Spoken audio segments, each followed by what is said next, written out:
Hi, I'm Catherine.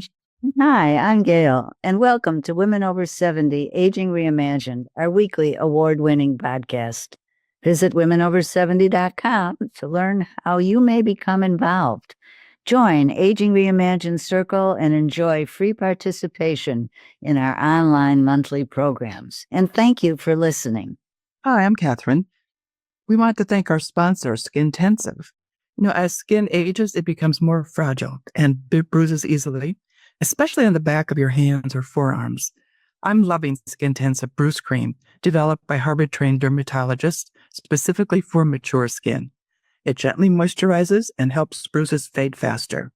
Find it at skintensive.com. For 25% off, use the code capital W, capital O, 70. That stands for Women Over 70. Today, we're delighted to be in conversation with Jean Olson, age 70, from Las Cruces, New Mexico. She grew up in rural Wisconsin and attended college where she majored in journalism and mass communication. She was hired by the Foreign Service State Department 11 years after her first interview. Her hiring was the result of a class action sexual discrimination lawsuit against the federal government, the largest of its kind that Jean says no one knows about. Jean spent a total of 13 years in the Foreign Service, with time out for a bit more than a decade to care for her mother and serve as village president in her hometown. Her varied Foreign Service assignments took her to 4 countries in Western and Eastern Europe and 3 extraordinary stints in Brazil. After forced retirement at age 65, Jean moved to Las Cruces, New Mexico, where she had taught journalism in the early 1970s. She's exploring options to offer her skills in areas such as migrant workers, literacy, and environment. So welcome, Jean, to Women Over 70. And thanks to my sister, Karen Marino, for referring you to us. Thank you. And let me just correct, I was teaching at New Mexico State in the early 90s, not the 70s. Yes, thank you. Can you start with just telling us a bit about what it was like to be in the Foreign Service? So I always say that the Foreign Service had highs and lows, and then a lot of days when I felt like I was working at the Department of Motor Vehicles, because it is a government agency, and we are bureaucrats, first and foremost, although we're also diplomats. The high experiences for me, I worked primarily in the area of public affairs. So we got out to meet a lot of people. So I met a lot of host country folks who I would have never come in contact without having that U.S. government affiliation. And then we also would bring in U.S. speakers and scholars to speak to host country audiences. And again, those are the kinds of folks that I probably would have never come in contact with. So, but again, a lot of days being a DMV clerk. Well, we don't want to hear about those days. Heck no. Can you tell us a little bit more about the class action suit, the sexual discrimination suit? So the suit is known as Hartman versus, and then there's a whole string of secretaries of state, because the suit actually started in about 1977 and was finally resolved when the Supreme Court refused to hear the government's 4th or 5th appeal in, I think it was 1999. So it went on for at least 20 years.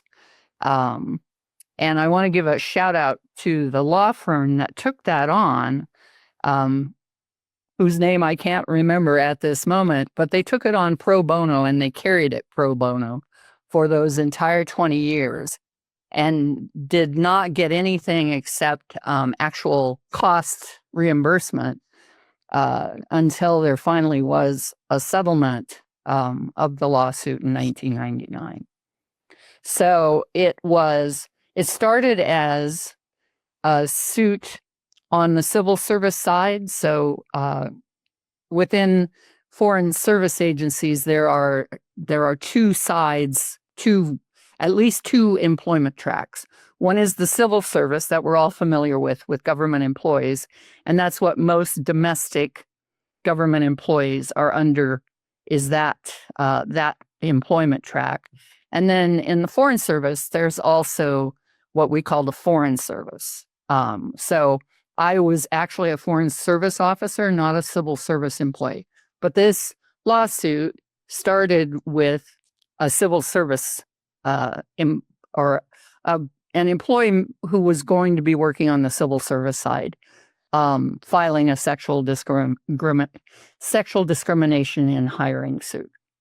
Mm-hmm. And that eventually became the basis of the class action. And eventually the lawsuit was split or bifurcated into a Foreign Service part and a civil service part. The Foreign Service part was much smaller than the civil service part. But at the end of the day, it touched about 22,000 women who had gone through the testing process. And then during that period of time, which was like 1976 to 1982, were not hired. And according to the results of the lawsuit, they should have been hired, or they should have at least been given a fairer shake than they were given at getting employed. The final outcome of it was there were something like 1,600 women on the civil service side who got a settlement from the U.S. government. That's what makes this such an expensive lawsuit for the U.S. government. Each of them got an average of around $300,000 payoff. And then on the Foreign Service side, they ended up hiring 39 women to remedy what the court found to be the shortage of women who were hired during that period. I was one of those 39. You were one of those. You're right. I mean, this is not something that is well known in any of the circles. I think the figure I read was it ended up costing the U.S. government about $900,000. Mm-hmm. Or, yeah, no, 900 million. Sorry, 900 million. Yeah. And here comes the cat. That's all right. We like cats. So you were in Western and Eastern Europe. Which countries in particular? So I served in Italy, in a consulate in Milan, and I served at the embassy in Bulgaria, which is in Sofia. And then the rest of the time, the rest of my time, I was either in Mexico or Brazil, primarily Brazil. What did you do when you were in those countries? What was you were in public affairs. So what was your main? With the exception of 1 2-year stint, I always worked in public affairs. When I started in an independent foreign affairs agency, which was the U.S. Information Agency. And what it's best known, especially in academic circles, is it was the agency that administered the Fulbright scholarships and Fulbright grants. And there's a host of other scholarship and fellowship programs that it administered. And basically, it was described as the agency that told America's story to the world. And sometimes that story has been pretty silly and sometimes pretty annoying, but that was the agency that was in charge of that. In 1999, it was consolidated with the U.S. State Department and became one of the 5 specialty areas for Foreign Service officers within the State Department. So within that specialty, you can either work on cultural affairs. So if we've read any good spy novels, we all know the cultural attaché who works in the U.S. Embassy. And then the press attaché, so media relations would be the other part of that specialty. I worked in both, and those, especially the cultural affairs side, was when I would have those peak experiences that I talked about. I also did a 2-year stint in consular affairs. Every entering Foreign Service officer is required to do that as part of their, I guess, career development. And it also addresses a big personnel need for the State Department, because those are the folks who are dealing with visa applications around the world. And consular affairs also is in charge of American citizen services abroad. So if you have a problem and you need to get an embassy or a consulate involved, you're going to be talking to a consular affairs officer. But I worked in visa applications. So I did that in Brazil over a 18-month period. I did 22,000 visa interviews, which sounds very impressive. But I had colleagues who did many, many more than I did. So that was, in some ways, a very rewarding job because you got to meet. I met 22, I came in contact with 22,000 people. However, if you do the math, you can figure out I didn't have any meaningful exchange with any one of them. So anyway, it's some people referred to it as paying their dues to move on into the parts of the Foreign Service that they find more rewarding, more enjoyable, more in tune with their own special interests. And other people opt to be consular officers for their entire careers and find all of that work to be interesting and rewarding. I was not one of those people, but I admire the people who do. So you took a bit of time off from the Foreign Service to go back home. I did. To Wisconsin. Tell us about what brought you back home and what you experienced there. Well, what brought me back home, because of the kind of odd and torturous path I took to get into the Foreign Service, I was never quite convinced I was meant to be a Foreign Service officer. And with the consolidation with the State Department, I went from what was a relatively small agency. USIA, I think at the time, had about a total of 6,000 or 7,000 employees, and that is a small agency in the U.S. government. And I joined the State Department, which has somewhere around 60,000 employees. And so the kind of nimbleness and agility of a smaller organization disappeared into a very large bureaucracy. And it became a different place to work. And so after about 5 years, I was reading the Chronicle of Higher Education one day when I'd had a particularly trying day. I was in Milan at the time, and there was an ad from the University of Notre Dame that seemed to be written for me. And indeed it was, because I applied for that job, got it, moved to South Bend, worked at Notre Dame for a couple of years, then moved to Chicago and worked for a study abroad organization that has its headquarters in the Loop in Chicago. Eventually, my mother, well, not eventually, not long after I got back to the States, my mother had a stroke. We tried to piece together home health care working through an agency, and we were able to pull that off for about a year or so. And then my brother left his job to move home to take care of our mother. He ended up being diagnosed with lung cancer and dying 4 months later. So back to the home health care. And, I was the one who was kind of left as the responsible person, and things just kept falling through the cracks. I got real tired of the I-94, I-90 corridor that goes between Chicago and the Twin Cities. Oh, I know about. My route home about every other weekend. And so I convinced that study abroad organization to let me work from home. So I moved my office into the bedroom I lived in when I was in high school. And I was a remote worker for about a year, little over a year. And both the organization and I finally figured out that wasn't optimal in my situation. So I left that job and then took care of my mother for the next 6 years or so.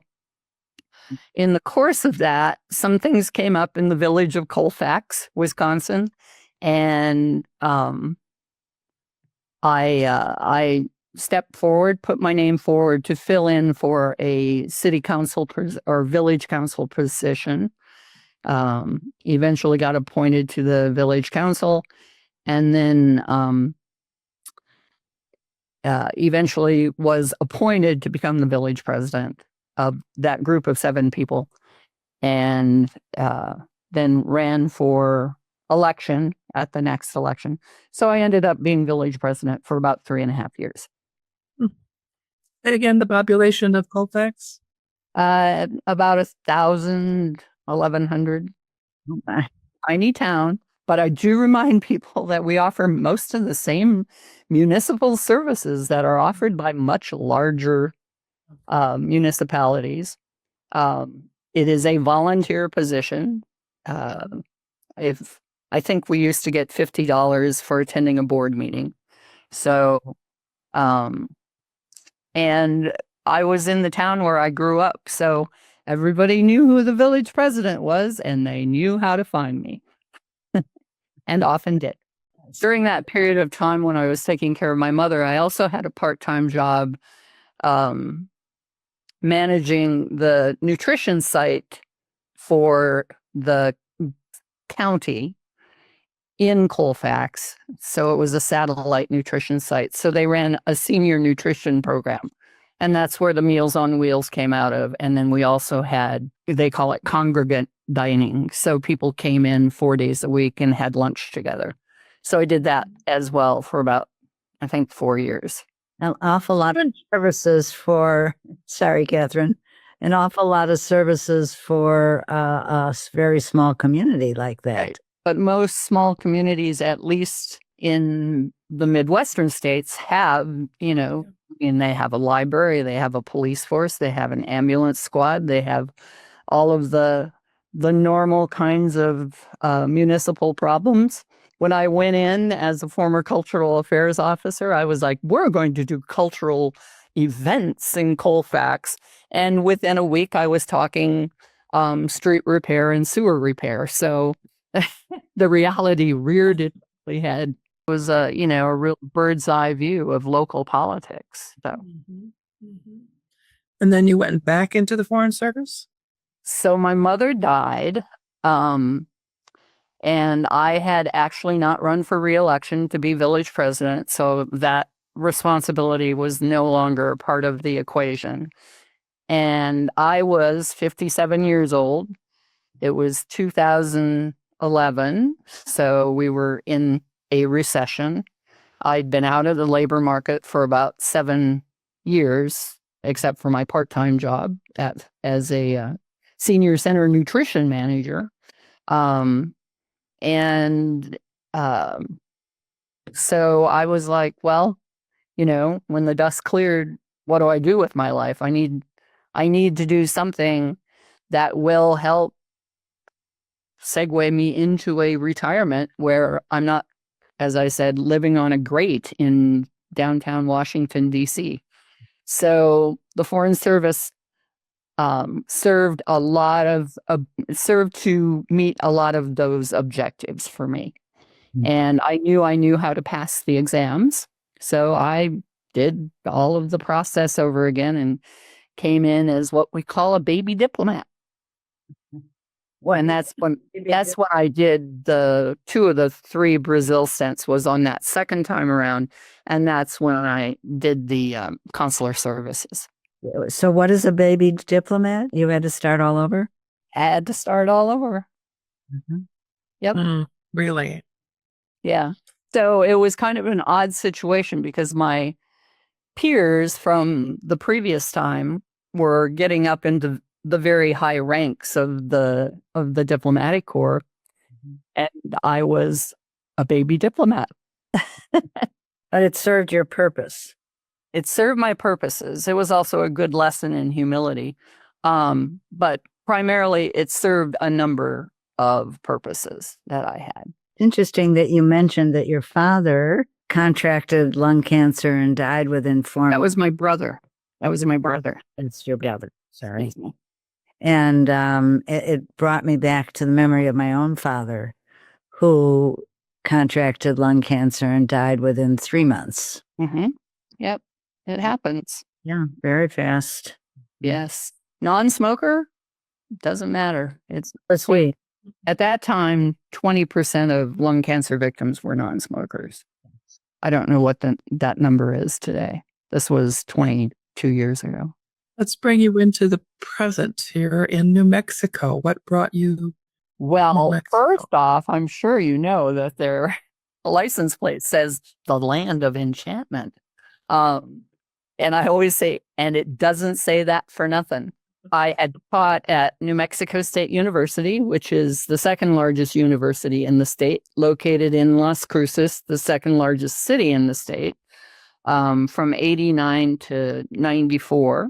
One of the major criteria I had in picking a place to retire was I never wanted to shovel snow again.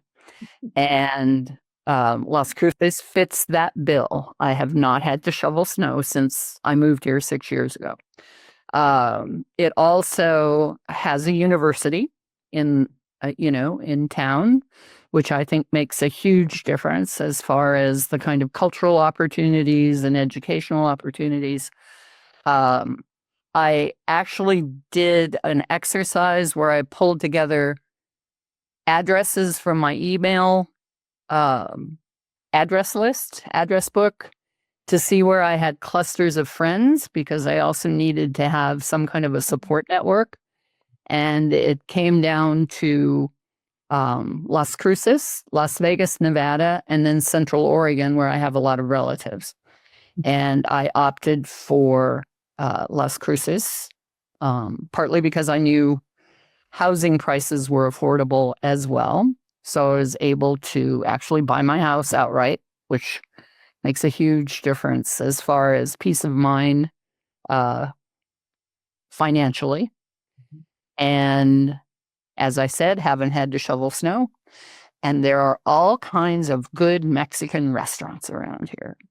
And I still have that network of friends to go to the restaurants with. So when we talked earlier, Jean, you said that you were exploring some the areas that you'd like to contribute your skills, your know-how and your skills. So what have you chosen certain areas, or what are you looking at? So one of the first things, I should say, I moved here in August of 2019. One of the lovely experiences of being a Foreign Service officer is you often have household goods stored in multiple places around the world, and eventually they all get to you when you retire. So it took about 5 months for all of my household goods to get delivered from Brazil and Gaithersburg, Maryland, and Antwerp, Belgium. And so I spent 5 months unpacking boxes, and then COVID hit. As far as getting involved in any kind of volunteer activity at that point, it wasn't going to happen. And New Mexico pretty much shut down for at least a year. And things were very slow to come back online as far as civic groups, museums, that sort of thing. But once things did start coming back online, I got involved with the local, not local, it's a state museum here in Las Cruces, and it's the New Mexico Farm and Ranch Heritage Museum. So I went on the board of directors for that, worked with them actively for 2 years. It's a great museum and a great local resource that we have available here. So it was rewarding to promote it and support the museum itself with the organization activities. And after my 2 years was up, I decided to find another activity. I've worked with refugee resettlement activities, volunteering with a couple groups that work in that area. And I am currently exploring working with a literacy program. New Mexico consistently ranks at the bottom of the list as far as quality of K through 12 education. And this group is looking for ways to actually kind of address that on an individual level rather than a policy level. And so I'm starting to work with them on that, both administratively and becoming a reading buddy for a second grader when the new school year starts. And other than that, I eat out at Mexican restaurants. Sounds like an enchanted life. It is the land of enchantment, I'm telling you. Come to visit. That's wonderful. Oh, yes. Thank you for the invitation. I was hoping for that. Yes, well, the Marino family has been here before, so grab your sister and come. And Gail, you join them. Thank you. Thank you. And believe me, Thanks so much. January in Chicago, New Mexico at 65 degrees looks pretty darn good. That sounds pretty darn good. How do you feel about your own aging? You just turned 70. I just turned 70, so I just met your cutoff. There are days when I feel 70, and like many folks who are moving into this stage of development, I have aches and pains and all of that. I consider myself really lucky that, so far they haven't compromised my mobility or my kind of thinking process, although how would I know, right? But I feel very lucky for that. But yeah, there are days when I think, yeah, I'm 70. And then there are other days where I'm too busy to even think about it. So those are often, I'm not going to say they're the better days, but because I do like to have down days where the car doesn't leave the garage and I can just sit down and read a book. But, so far, so good. I had a brother who died at 52, so I feel like I'm pretty lucky. Thank you so much, Jane. Yeah, it was a pleasure. Yeah, really wonderful. And being an old liquor mogul, I'm enjoying your liquor cabinet behind you. I should have put the more exotic ones out front for you, Gail. And by the way, this is only half the collection. I love to buy liquor. I don't drink that much, but I love to buy. Yes, that's a good way to be. That's Yes. Love you, I'm sure. Exactly. Oh, I didn't mention my 2-week bartending course in Las Vegas. Anyway, It's great. Listeners, we'd like to see more of you at our monthly online programs. Make your voice heard together, as together we change the conversation about women aging. Visit Aging Reimagined Circle at womenover70.com. And if you enjoyed this podcast, please listen to Beverly Glazer on Aging with Purpose and Passion. Are you ready to ignite your next chapter? Purpose and Passion, Aging with Purpose and Passion is the weekly podcast inspiring women over 50 to embrace bold life shifts and unlock their potential through captivating stories from trailblazing women seniors.